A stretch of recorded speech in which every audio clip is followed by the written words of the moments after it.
நம்ம குருஜி வந்து சிரமப்பட்டு ஒரு 10 நாள் வந்து நம்ம இங்குள்ள மக்களுக்கு விருதுண்டு ஆகிட்டு அதை தவிர்த்து வரவங்களுக்குலாம் என்ன செஞ்சுட்டு தான் இருக்காரு. அவரு சிரமமே இல்லை, சந்தோஷம் சொல்லுங்க. சிரமம் இல்லை, சிரமமே இல்லைங்களா? அது யாரை பார்க்கறதுக்கு சிரமமா தான் இருந்தது. இருந்தாலும் தப்போ தவறு இருந்தா எனக்கு ஏதோ செஞ்சிருந்தா குருவிட்ட மன்னிப்பு கேட்டுக்கிறோம். ஏன்னா தெரியல, ஏன்னா நாங்கள் யாருமே வர முடியல. தலைவர் தவிர துணைத் தலைவர் கொஞ்சம் பேர் தான் வந்திருப்பாங்க நம்ம இயக்கத்தில் இருந்து. பார்க்கணும் நான் தான் முக்கியமாக இருக்க வேண்டியது, நானே இருக்கல இங்கே. அது 10 நாளாக இல்லை நான்.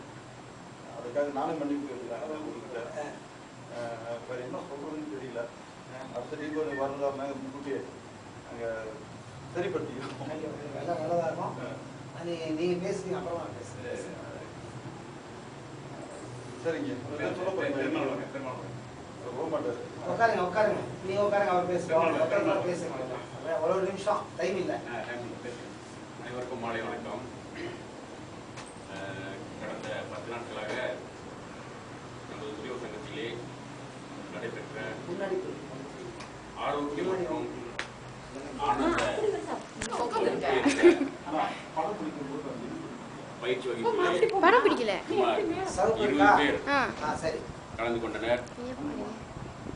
இந்த போட்டோ பிடிக்கணுமா? போட்டோ பிடிக்க பாருங்க. இங்க இருக்குல்ல, சொல்லுங்க. இந்த பயிற்சியில் இதை பார்க்காதீங்க. நான் வந்து என்னோட வாழ்க்கை பிரணாயாமம்னு கேள்விப்பட்டிருக்கேன். ஆனா வந்து அது எப்படி முறையா செய்யுது அப்படின்னு யாருமே வந்து கற்றுக் கொடுக்கல. இந்த வகுப்புல வந்து நான் கலந்துக்கிட்டு குருஜி ஸ்ரீ பிரசன்னா அவர்கள் அதாவது வந்து வஜ்ராசனம் போட்டுக்கிட்டு தான் வஜ்ராசனம் போட்டுக்கிட்டு முத்திரைகளை போட்டுக்கிட்டு தான் அது பிரணாயாமம் செய்யணும் அப்படின்னு அந்த கற்றுக்